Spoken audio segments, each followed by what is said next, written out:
How do elite men choose a wife? You know which fork to use. You can hold a conversation about Basquiat. Your backhand is respectable. Darling, so can the other 40 women at the gala.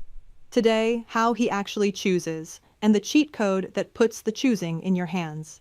Let's give the finishing school curriculum 30 seconds, because it is real. How to project old money elegance, the quiet wardrobe, the posture, the unhurried voice, high society etiquette for dating, the table, the taboo topics, the warm distance. How to network with high net worth individuals, charity boards, galleries, golf, closed rooms, not bars. Even the quiet luxury lifestyle signal. All of it works. All of it buys you exactly one thing, the room.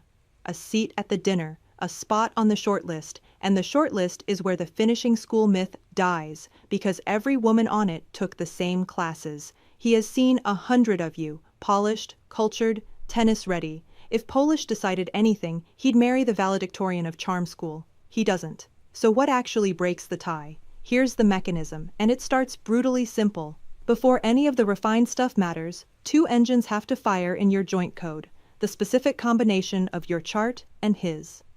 Engine 1. Physical attraction. Not, is she beautiful?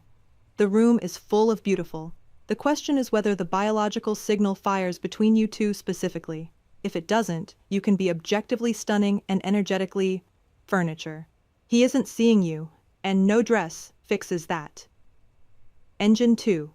Psychological sync. Does being near you feel, to his system, like coming home?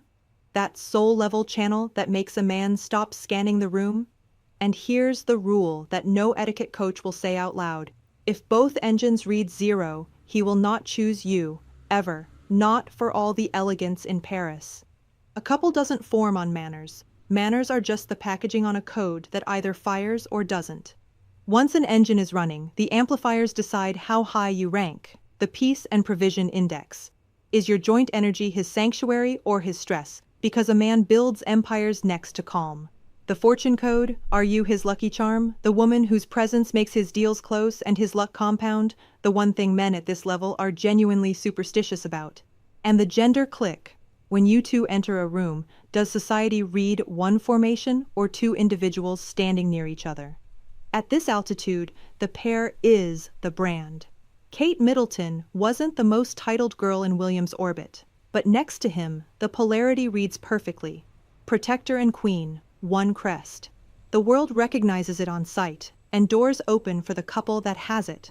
Now, the part that changes your entire strategy, because everything I just described is readable in advance, which means you can flip the whole game, the old way.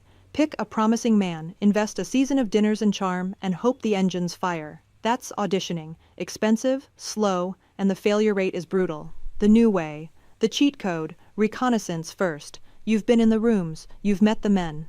Birthdays in these circles are not classified information. They're in the small talk, the society pages, the toast at his own party. Collect them. Then you go home, pour a glass of wine, and run the compatibility with every single one of them. From your sofa, before investing a single dinner.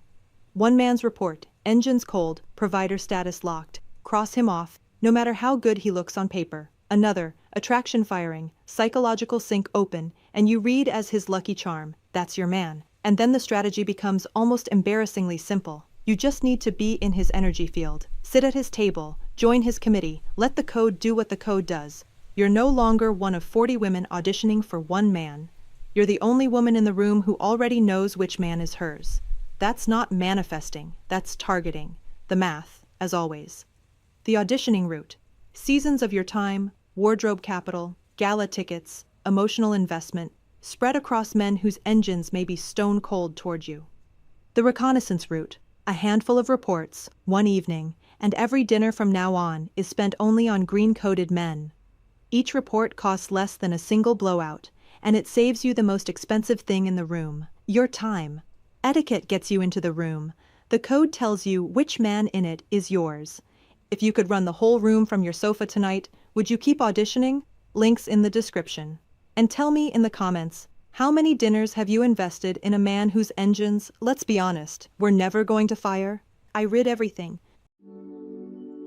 Don't leave your soft life to chance. Subscribe and start vetting by code.